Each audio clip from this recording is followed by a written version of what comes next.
अस्सलाम वालेकुम, welcome to the Ahmed institute of computer skills. आज के लेक्चर के अंदर हम एक बहुत अहम टॉपिक पढ़ने जा रहे हैं, how to style table with CSS. The look of an table can be easily improve using CSS. एक अगर हमारे पास टेबल होती है, टेबल के अंदर कॉलम्स होते हैं और रोज होती हैं, तो अगर हम उनको कॉलम और रोज को एक प्रॉपरली एक अच्छी सी लुक देना चाहते हैं, तो वो हम सीएसएस के थ्रू उसको कैसे दे सकते हैं। जिस तरह से इसके अंदर इसने ये हेडर है, हेडर को उसने बैकग्राउंड कलर ग्रीन दिया हुआ है। उसका जो जो भी रोज हैं 1 3 5 7 9 11, तो उसको उसने क्या किया हुआ है, बैकग्राउंड उसने उसका हल्का सा ग्रे रखा हुआ है, और बाकी उसका क्या किया हुआ है इसने, जो इवन में है 2 4 6 8 10, उसने वो क्या किया हुआ है उसमें वाइट में रखा हुआ है। तो हम देखते हैं इसको हम किस तरह से डिज़ाइन कर सकते हैं। इसके लिए हम देख लेते हैं इसके कौन-कौन से एट्रीब्यूट्स होते हैं, स्टाइलिंग के लिए कौन-कौन से हम वैल्यूज़ यूज़ कर सकते हैं। Border collapse, check whether the table border should be collapse into a single border और सेपरेटेड। ये देखता है कि एक ही सिंगल बॉर्डर हो या कोलैप्स्ड हो, मतलब अलग-अलग हो। बॉर्डर स्पेसिंग, बॉर्डर के दरमियान स्पेस होनी चाहिए या नहीं होनी चाहिए, और ये चीज़ सेट करते हैं हम बॉर्डर। और इससे हम करते हैं बैकग्राउंड कलर, और टेक्स्ट अलाइन हमें अगर करना हो, हॉरिजेंटली करना हो, तो हम उसके लिए टेक्स्ट अलाइन करते हैं। अगर हमने वर्टिकल करना हो टेक्स्ट अलाइन को, तो उसके लिए हम वर्टिकल टेक्स्ट अलाइन यूज़ कर सकते हैं। इसके अलावा हम इसके अंदर देते हैं पेडिंग। तो अब मैं क्या करता हूँ, मैं अपनी एचटीएमएल की फाइल के अंदर आ गया। अब मुझे क्या करना है, यहाँ पे पहले टैग लगाना है टेबल का। अच्छा, टेबल का टैग लगाने के बाद मुझे क्या करना है, मुझे यहाँ पे कर देना है टेबल हेड। टेबल हेड के अंदर एक रो बना देनी है, इसके अंदर मुझे टी एच। अच्छा, अब हम इधर से देख लेते हैं हमें टी कौन कौन से चाहिए। हमें कंपनी कंपनी चाहिए, कॉन्टैक्ट चाहिए, और क्या चाहिए, कंट्री चाहिए। हम यहाँ पे लिख देते हैं कंपनी, कॉन्टैक्ट, कंट्री।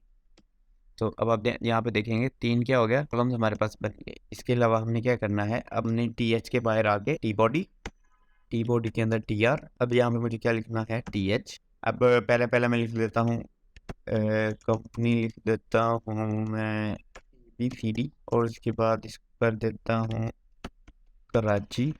के बाद इसको मैं कर देता हूँ पाकिस्तान। अब मुझे क्या करना है, एक और रो बनानी है।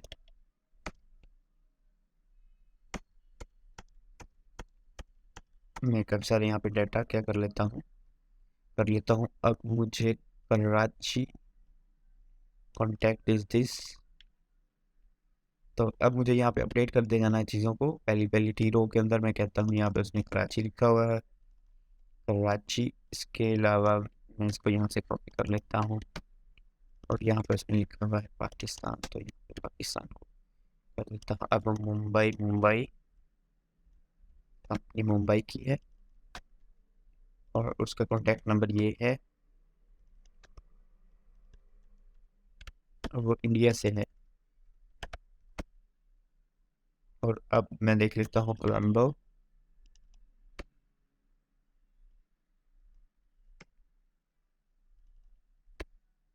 ये है श्रीलंका से। इसके अलावा बाकी मैं ऐसे ही रहने देता हूँ, क्योंकि हमारे पास डमी डाटा तो आ गया है। हमें जो डालना था इसके अलावा ओरिजिनल डाटा, सम डाटा आ गया, उसके बाद हमने क्या कर लिया, उसको डमी डाटा ले लिया। ठीक हो गया। अब मुझे क्या करना है, इसको स्टाइल देना है किस शेप में, इस शेप के अंदर। सबसे पहले हमें क्या करना पड़ेगा, सबसे पहले हम इसकी एक विड्थ डिफाइन करते हैं टेबल की। मुझे चले जाना है यहाँ पे मुझे लिख देना है टेबल, और यहाँ पे मुझे क्या करना है, इधर मुझे देना है विड्थ। मैं इसको कह देता हूँ 50%। तो आप देखेंगे कि ये बढ़ गया। ठीक हो गया। इसके बाद सॉरी फॉर दैट, यहाँ पे मैंने टी एच की बजाय मुझे यहाँ पे क्या लिखना था, मुझे यहाँ पे टी डी लिखना था, क्योंकि हम टेबल बॉडी के अंदर जब भी हमने डाटा डालना होता है तो उसके लिए हम टी डी यूज़ करते हैं। तो मुझे यहाँ पे सिंपली टी डी दे देना, तो देखेंगे अब ये बोल्ड नहीं है, और वरना इससे पहले हमारे पास क्या आ रहा था, डाटा बोल्ड आ रहा था। ठीक हो गया। अब मुझे क्या करना है, अब मुझे करना है इसका जो हेड है ना, इसका बैकग्राउंड कलर डिफाइन करना है मुझे ग्रीन। मैं चला जाता हूँ टेबल,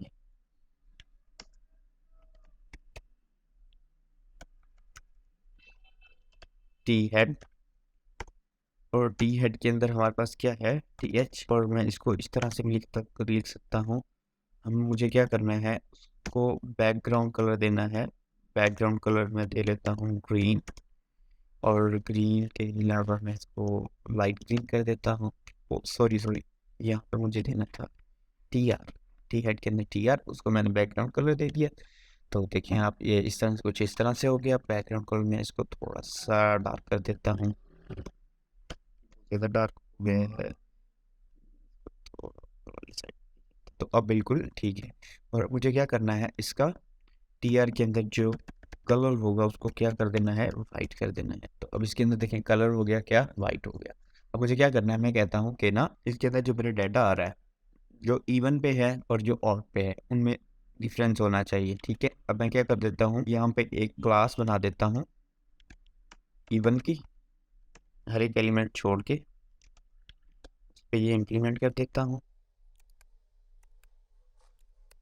तो अब अगर मैं इंस्पेक्ट करके देखना चाहूँ तो यहाँ पे इम्प्लीमेंट हो गई होगी। अब मुझे क्या करना है, इवन की बॉडी, और इसके अंदर मुझे कहना है जी, जहाँ पे इवन क्लास हो तो उस पर क्या हो जाए, उस पर बैकग्राउंड कलर हो जाए ग्रे।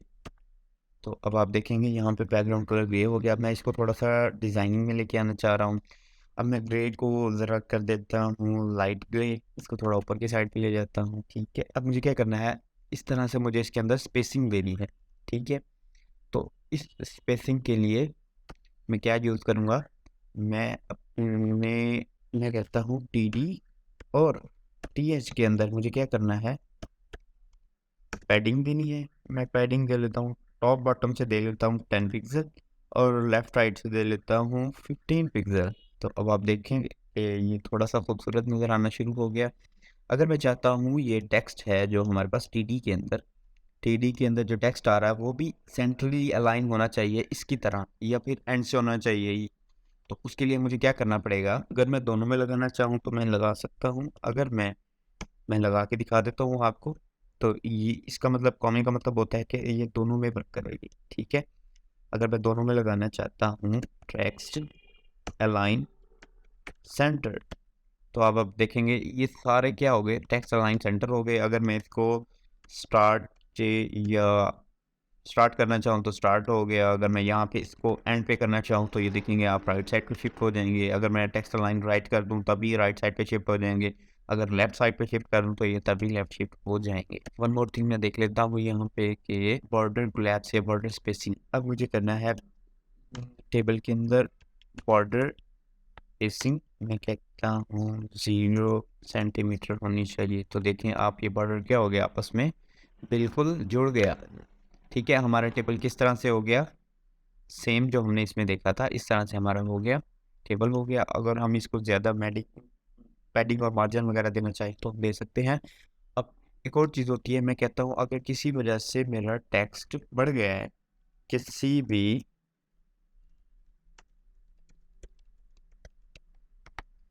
तो इसके अंदर बढ़ गया है, तो अब ये देखिए यहाँ पे ये क्या हो रहा है, सेंट्रली अलाइन आ रहे हैं। अगर ये सेंट्रली अलाइन ना आए, ये टॉप की तरफ आ जाए, पलटी लगानी पड़ती है, हमारे पास होती है वर्टिकल अलाइन। अगर मैंने इस तरह से अलाइन करना है इसको, अगर ये किसी वजह से टॉप पे आ रहा है और सेंटर में नहीं आ रहा, मुझे सेंटर में करना है, इसके लिए मैं कर सकता हूँ। आपको इसको मैं पहले टॉप पे लेके जाके दिखा सकता हूँ।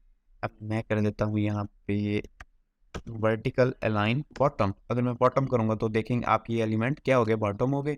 अगर मैं इसको टॉप करता हूँ तो ये देखिए टॉप पे हो गए। अगर मैं इसको इनको मिडल कर दूँ तो ये क्या हो जाएंगे, मिडल में आ जाएंगे। तो मिडल में आ गए, ठीक हो गया। तो आज का हमारा टॉपिक इतना ही था। हमने देखा इसके अंदर के टेबल किस तरह से बनाते हैं और इसको कैसे डिज़ाइनिंग करते हैं। तो मिलते हैं इंशाल्लाह अपने अगले लेक्चर के अंदर, जिसके अंदर हम डिस्प्ले के बारे में बात करने वाले हैं। तो तब तक के लिए अपना ख्याल रखिएगा, अपने इस चैनल को लाइक कीजिए, सब्सक्राइब कीजिए, और बार बार के लिए बेल आइकन को प्रेस कीजिए।